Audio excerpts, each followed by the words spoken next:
ہم نے سبحان اللہ کہا، ہمارے خطیب کہتے ہیں ہاتھ بھی کھڑا کرو، دوسرا ہاتھ بھی کھڑا کرو، سینے سے زور لگاؤ۔ ہم نے ساری رات جو ہے وہ شور و غل بھی کیا اور کہا کہ ہاں ہاں، لیکن صبح ہم دکان پہ بیٹھے تو یہ یہاں سے جو بات سنی تھی یہیں چھوڑ گئے، جو نماز پڑھی تھی وہ نماز مسجد میں چھوڑ کے آگے، جس طرح ٹوپی چھوڑ کے آ جاتے ہیں، مسجد سے ٹوپی لی اور واپس مسجد میں چھوڑ کے آگے، نماز پڑھی تو وہ نماز بھی مسجد میں چھوڑ کے آگے۔ اللہ قرآن میں فرماتا ہے فَوَيْلٌ لِّلْمُصَلِّينَ الَّذِينَ هُمْ عَنْ صَلَاتِهِمْ سَاهُونَ، خرابی ہے ان نمازیوں کے لیے جو اپنی نمازوں کو بھول گئے ہیں۔ اگر جو نماز میں پڑھا تھا وہ دکان پہ بھی یاد ہوتا، جو سجدے میں کہا تھا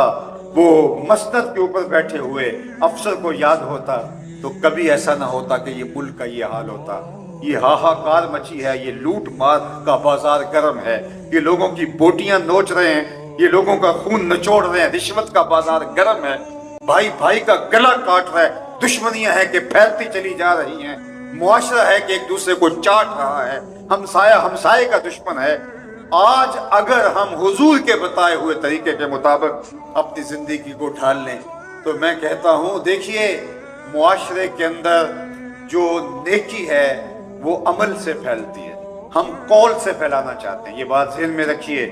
اگر میں اچھا ہوں تو پھر مجھے دیکھ کر لوگ وہ خیر کی طرف آئیں گے۔ تو میرے سامنے جتنے لوگ موجود ہیں، ابھی آپ سے پہلے میں پتوکی میں تھا، ایک دن میں 40 یا 50 ہزار لوگوں سے میں مخاطبت کرتا ہوں، تو میں اپنے آپ سے بھی کہتا ہوں کہ تمہیں حق ادا کرنا چاہیے، اور دوستوں کو بھی کہتا ہوں کہ میں کوئی ایسی پاپولر تقریر کر کے آپ کو خوش کر کے سرشار کر کے چلا جاؤں تو میں اپنے ضمیر کے اوپر بوجھ محسوس کروں گا، اور میں صرف آپ کو راضی کروں اور میں آپ کو جھنجھوڑ کر کے اس عمل کی طرف توجہ نہ دلاؤں جس مقصد کے لیے اللہ کے محبوب تشریف لائے تھے۔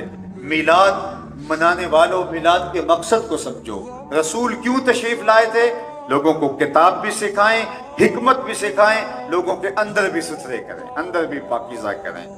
تو اللہ تعالیٰ جل شانہ کا یہ نظام ہے، جب کوئی خود بدلنا نہیں چاہتا تو اللہ تعالیٰ جل شانہ بھی اس کو نہیں بدلتا۔ اللہ تعالیٰ نے آج تک اس قوم کی حالت نہیں بدلی جو خود بدلنا نہ چاہے۔ جو خود بدلنا چاہے اللہ ان کے لیے اسباب پیدا کر دے۔